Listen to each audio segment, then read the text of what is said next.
Bonjour et bienvenue sur la mécanique universelle.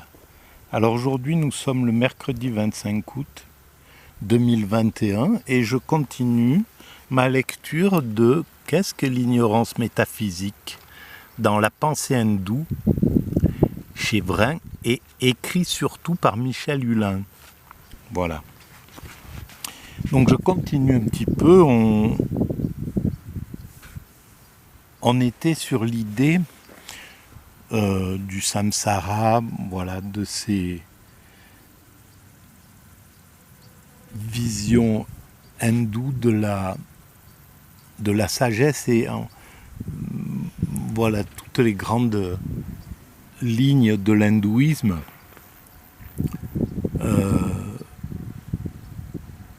La transmigration des âmes et l'idée que nous pouvons devenir le Brahman, Dieu, en nous recentrant sur nous-mêmes et en entrant en état finalement d'extase.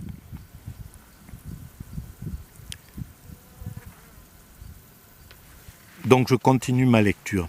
Admettant d'une part que ce corps subtil se trouve, quoique matériel, soustrait à l'action des éléments physiques grossiers, eau, feu, etc. Elle disposait d'un support, d'un véhicule capable de transporter d'une incarnation à l'autre les tendances héréditées de l'existence ou des existences précédentes. Dans cette perspective, la réincarnation, comme série indéfinie de renaissances, tantôt glorieuse, tantôt médiocre, voire basse et infamante, animale même, exprime moins un système moral de rétribution et de punition que la poursuite d'existence en existence d'un même projet fondamental, la défense et illustration d'une même version ou variante individuelle de l'avidya. Il advient à chacun, de naissance en naissance, moins ce qu'il mérite que ce qui lui ressemble. Là, il y a un petit 1. Il n'est pas possible de décrire ici plus en détail le mécanisme extraordinairement complexe du karman. On en conclut que la condition humaine, dans la mesure où elle est dominée et dirigée par l'ignorance métaphysique, est tout entièrement placée sous le signe de l'illusion, de la servitude et du malheur. Voilà, c'est comment sortir de cette condition. Tout l'art de l'hindouisme, qui a compris cette illusion dans laquelle nous plonge le monde des sens, des pulsions, des désirs, etc. Qualifier la condition humaine d'état de servitude, toutefois, n'a de sens qu'en référence à un envers de la servitude, c'est-à-dire à un état d'absolue liberté. Bien sûr, si on est dans l'illusion dans ce monde, il faut qu'il y ait un envers de cela, un monde où il n'y a pas l'illusion, un monde de pure liberté. Et c'est bien le cas de la plupart des doctrines philosophiques indiennes, lesquelles se présentent ouvertement comme des sotériologies. Face à la servitude humaine, elles dressent le tableau d'un état radicalement différent, la délivrance, moksha ou mukti. Accéder à la délivrance signifie négativement ne plus être astreint désormais à renaître au sortir de l'existence présente. Celui qui atteint dans cette vie l'état de moksha, de délivrance, d'éveil, arrête le cycle des réincarnations, donc des souffrances. De manière plus concrète, l'entrée dans la délivrance représente en cette vie même la cessation définitive de l'ensemble des désirs, des illusions et des souffrances, en tant que ces choses apparaissent comme la conséquence directe de l'ignorance métaphysique. C'est parce qu'on ne comprend pas cette illusion. On ne comprend pas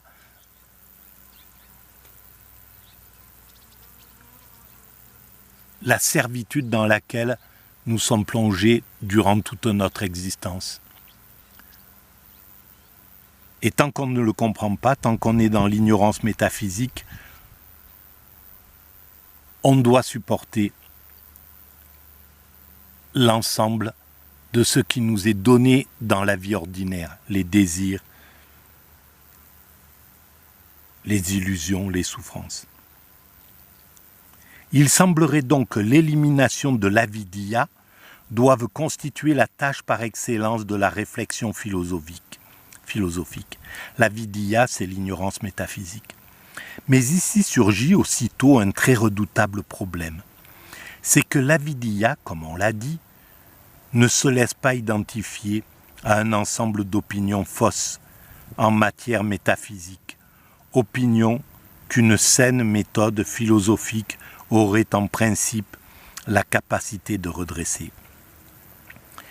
Si vraiment elle structure la manière même selon laquelle nous percevons le monde et à travers le langage et sa logique immanente, la manière selon laquelle nous le pensons, toute tentative de la dénoncer et de la réduire est vouée à l'échec, car elle se retrouvera au cœur même de n'importe quelle démarche philosophique prétendant la combattre et l'éliminer, habitant, infectant, pervertissant de l'intérieur cette démarche et célébrant son plus grand triomphe en inspirant dans l'ombre les conclusions dogmatiques mêmes censées s'imposer sur ses ruines. Si nous ne pouvons pas quitter cet état d'illusion, si on est toujours plongé dans cet état d'illusion, et si on n'a affaire qu'à notre esprit et qu'à ses pulsions, ses sensations, ses désirs, ses envies, etc., notre vision même ne peut pas toucher la vérité dans ce cas-là. C'est ce que dit cette phrase. Et de fait, c'est un motif favori des spirituels indiens, sinon des philosophes, que celui de la littérature de l'avidya. Bibliothèque entière écrite dans le sommeil par des métaphysiciens somnambules, d'autant plus sûrement piégés par l'avidya qu'ils se sont crus capables d'en repérer le mode de fonctionnement.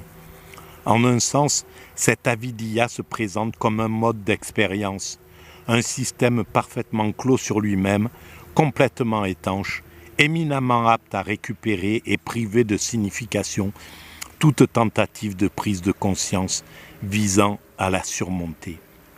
Mais s'il en allait vraiment ainsi, l'avidya n'aurait jamais pu être stigmatisée comme telle, ni même décelée. On n'aurait pas pu comprendre en fait qu'on était dans ce système d'illusion. C'est qu'il a fallu sortir de ce système d'illusion. Il a fallu que des hommes sortent, fassent une autre expérience pour comprendre qu'il y a l'illusion. Et c'est le Bouddha, c'est ces ascètes qui sont sortis de cet état-là. Des erreurs de fait, des contradictions locales à l'intérieur du système auraient pu, certes, être détectées, mais cette dénonciation aurait encore obéi à la logique interne du système qui est, rappelons-le, celle du langage en général. Et ainsi, la mise en évidence d'un principe universel d'illusion, tel que tout discours humain, tout jugement soit d'avance posé comme corrompu par lui, n'aurait jamais pu avoir lieu.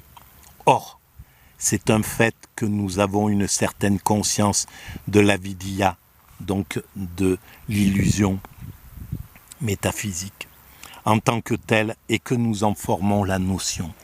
Du point de vue indien traditionnel, la seule explication possible de ce fait est qu'une lumière, un secours, nous est venu d'ailleurs. En d'autres termes, l'absolu, l'Atman Brahman, lui-même originellement affecté par la nescience et nous la transmettant, compenserait en quelque sorte de toute éternité les effets de cette magie hypnotisante en se rendant proche de nous sous la forme d'un certain discours, véritable fil d'Ariane, capable de nous guider hors du labyrinthe de l'illusion.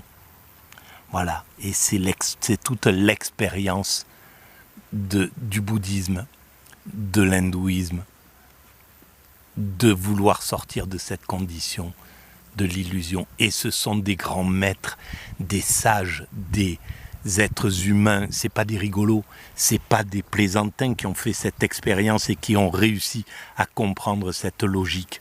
Là, nous sommes le monde actuel qui méprise un petit peu ces spirituels, ces grands penseurs, ces expérimentateurs, ces yogis, mais qu'ils soient de l'Occident ou de l'Orient, qu'ils soient du judaïsme, du christianisme, de l'islam, ou de l'hindouisme, du bouddhisme, du zen, du taoïsme, on les méprise en ce moment. Le monde complètement dans l'illusion, et plus on est dans un monde d'illusion, et l'ultralibéralisme est un monde de parfaite illusion, qui joue sur l'illusion, et c'est une nécessité, c'est un passage obligé de l'évolution humaine.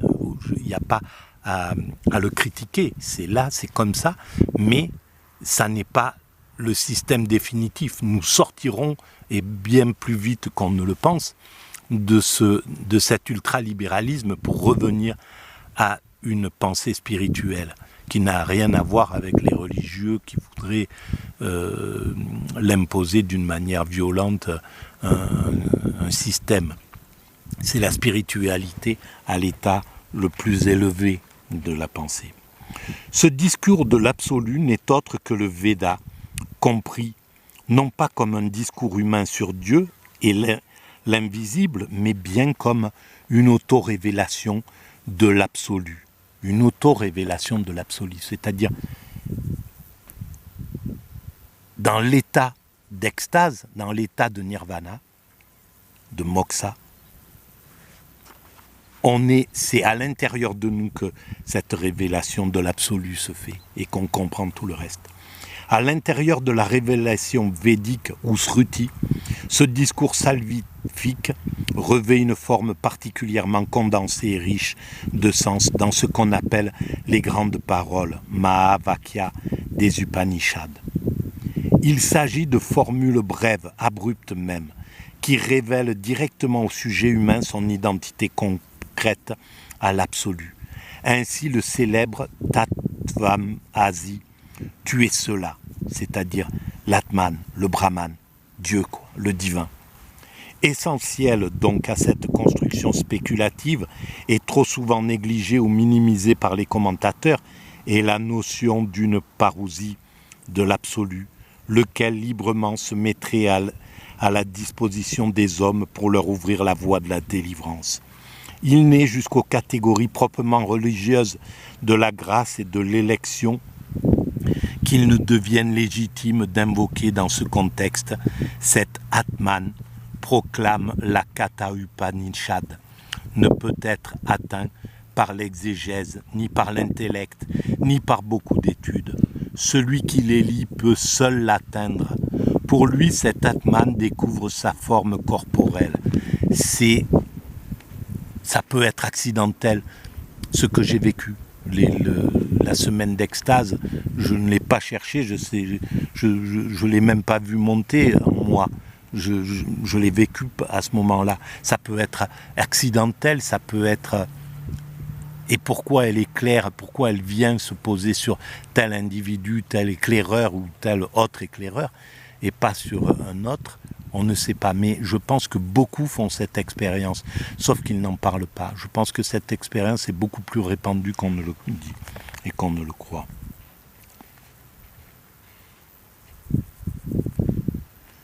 Ce discours de l'absolu n'est autre que le Veda, compris non pas comme un discours humain sur Dieu et l'invisible, mais bien comme une auto-révélation de l'absolu. À l'intérieur de la vérité... Bon, je l'ai lu, cela. Essentiel donc à cette construction spéculative et trop souvent négligée, mais je l'ai lu aussi, découvre sa forme corporelle. Cette idée que les pouvoirs de l'intellect humain sont affectés d'une limitation structurale, c'est clair et net. ce qu'ils disent. Tels que, livrés à eux-mêmes, ils ne possèdent aucune prise véritable sur la réalité ultime, bien sûr, puisqu'ils sont, une déclinaison de l'illusion, mais très nécessaire. C'est grâce à ça qu'on construit ce monde, qu'on construit ce monde illusoire, très certainement, mais pour arriver à quelque chose, à une finalité qui est la vérité absolue. Mais on est obligé, l'intellect ne peut pas toucher l'extase, Dieu, le divin, le Brahman, mais elle peut construire le monde pour qu'on puisse le vivre. Elle peut conduire l'humanité, elle peut faire évoluer l'humanité. Cet intellect peut faire évoluer l'humanité en construisant le réceptacle de l'humanité où il pourra vivre sa perfection absolue. Ce que je dis sur la mécanique universelle, c'est toute la réflexion de la mécanique universelle qui est venue à mon esprit bien avant que je connaisse l'hindouisme, le judaïsme, le christianisme, etc., les spiritualités et les philosophies. Ça s'est imposé à moi dans une seule phrase et un jour par inadvertance.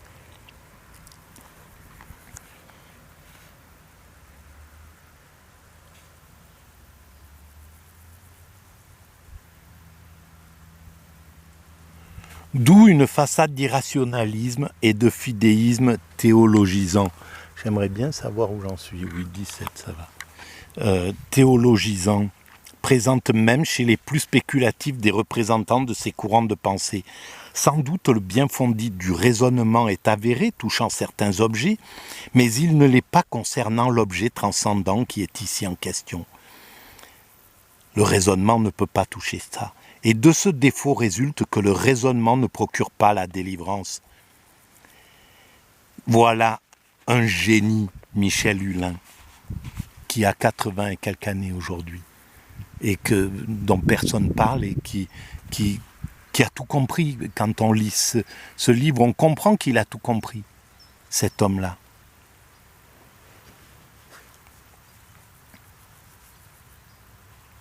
Car la réalité très profondément secrète, en sa manière d'être essentielle, dont la délivrance dépend, ne peut même pas être devinée sans la révélation.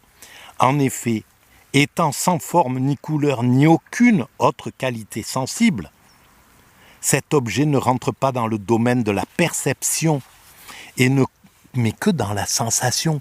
L'extase, c'est le corps qui la jubile, c'est chaque cellule qui la jouit, l'extase, et qui la comprend dans chaque organe comprend ce qui se passe. C'est pas l'intellect, c'est le corps en lui-même qui jubile, qui jouit de cette extase. Donc c'est pas dans le domaine de la perception et ne comportant pas non plus de marques caractéristiques ou d'autres signes différenciés. On peut pas le découvrir, le décrire. Évidemment, on peut lire ce qui a été dit là-dessus. Voilà ce qu'en dit Michel Hulin. C'est compréhensible pour quelqu'un qui a fait l'expérience extatique ou pour quelqu'un qui comprend profondément ce que c'est que l'extase. Mais on peut le comprendre, mais on ne le vit pas, on ne le ressent pas, on ne peut pas l'incarner. Il échappe à l'inférence et aux normes de connaissance de ce genre. Il est alors permis de s'interroger sur la place que peut encore être laissée dans un tel contexte à la réflexion philosophique proprement dite. Et oui, la réflexion philosophique, on pourrait croire qu'elle est inutile à ce moment-là. Mais non, justement, elle est fondamentale. Et même la réflexion théologique que les religieux qui ont fait l'expérience de l'extase l'écrivent, la relatent, ou que des médecins le relèvent, essayent de décrire ce que ressent un saint extatique. C'est très important pour l'évolution de l'humanité. Si les conclusions, tant pratiques que théoriques, sont posées d'avance et considérées comme définitives, la notion de libre recherche a-t-elle encore un sens? L'enquête philosophique conclut à la manière occidentale comme expédition vers l'inconnu devient en effet ici chose inconcevable, puisqu'il s'agit seulement de retrouver des vérités formulées depuis toujours et, littéralement, vieilles comme le monde.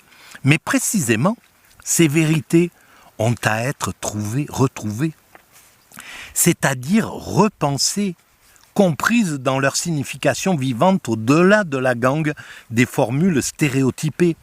Et c'est ici que la philosophie retrouve au moins une partie de ses prérogatives. Merci, monsieur Hulin, c'est exactement ce que vous faites. Les grandes paroles, en effet, expriment bien des vérités ultimes. En tout cas, sont censées le faire. Mais sous une forme tellement abrupte et paradoxale qu'elles ne sont pas immédiatement intelligibles. Le Tattvam Asi, par exemple, identifie sans autre forme de procès le moi de l'auditeur de cette parole au Brahman. Le moi de l'auditeur de cette parole au Brahman.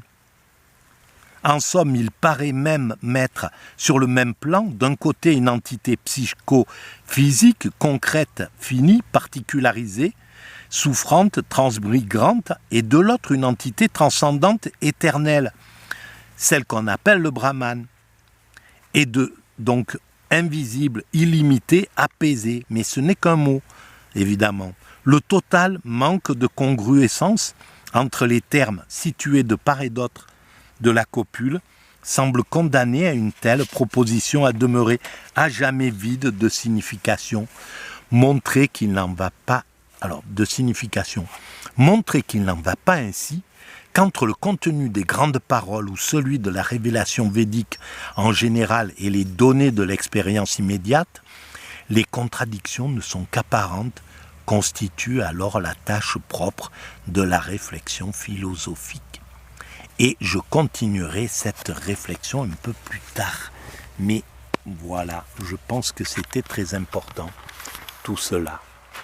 Merci de votre écoute. À très bientôt.